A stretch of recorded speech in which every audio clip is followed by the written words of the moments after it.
On the morning of November 22nd, 1963, the United States was moving through an ordinary Friday. Schools were open, offices were busy, and millions of Americans were going about their daily routines. But in a matter of seconds, the course of American history changed forever. In the city of Dallas, the 35th President of the United States, John F. Kennedy, was shot while riding in an open motorcade. The shocking moment was captured by cameras and witnessed by hundreds of people lining the streets. Within hours, the news spread across the world. The young president who had inspired a generation was gone, and a question immediately began to echo across America and far beyond it. Who killed John F. Kennedy? To understand the mystery, we first need to step back into the tense atmosphere of the early 1960s.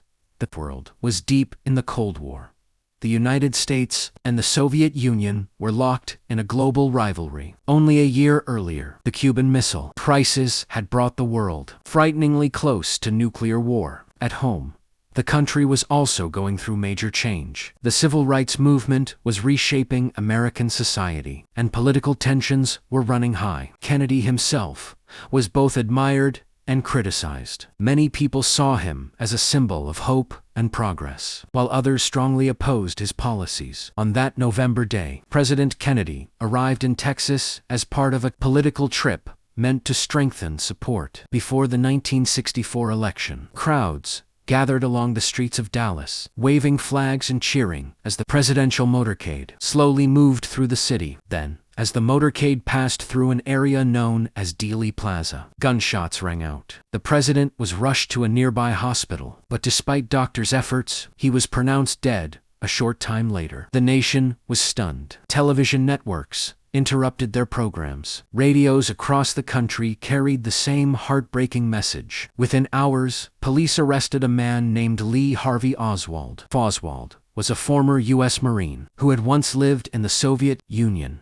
Investigators said he had fired the shots from the 6th floor of the Texas School Book Depository building, overlooking the motorcade route. According to the official story that quickly formed, Oswald had acted alone. But the story did not end there. Just 2 days later, while Oswald was being transferred between jails, something unexpected happened. In front of television cameras and reporters, a nightclub owner named Jack Ruby stepped forward and shot Oswald. The suspected assassin was dead before he could stand trial. That moment shocked the nation again. Many people immediately began to wonder if Oswald had been silenced before, he could reveal something important. In the months that followed, the U.S. government launched a major investigation known as the Warren Commission. Its job was to examine the evidence and determine exactly what had happened. After nearly a year of investigation, the commission released its conclusion in 1964.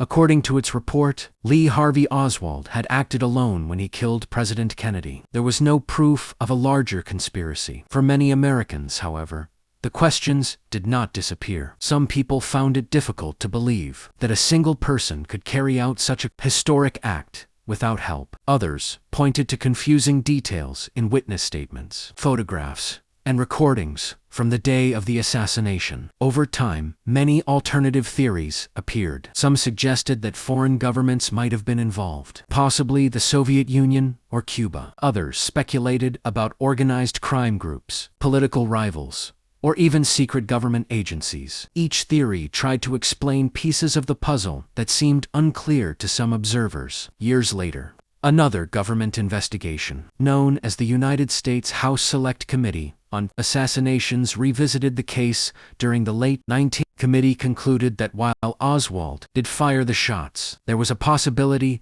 that more than one person could have been involved. Even with decades of research, released documents, and countless books and documentaries, the full story still sparks debate today. What makes the assassination of John F. Kennedy so powerful in American memory is not only the loss of a president. It is also the sense of uncertainty that followed. Major historical moments often leave behind clear answers. This one left lingering questions. For many historians, the available evidence still points toward Lee Harvey Oswald as the main figure responsible. For others, The unusual events surrounding the case continue to raise doubts. More than 60 years later, the assassination remains one of the most discussed mysteries in modern history. It marked the end of a presidency that many believed represented a new era for America. And it reminds us how a single moment can change a nation's path forever. History is not only about dates and events, it is also about the unanswered questions that continue to shape how we understand the past. If you enjoy calm, clear explanations of important historical mysteries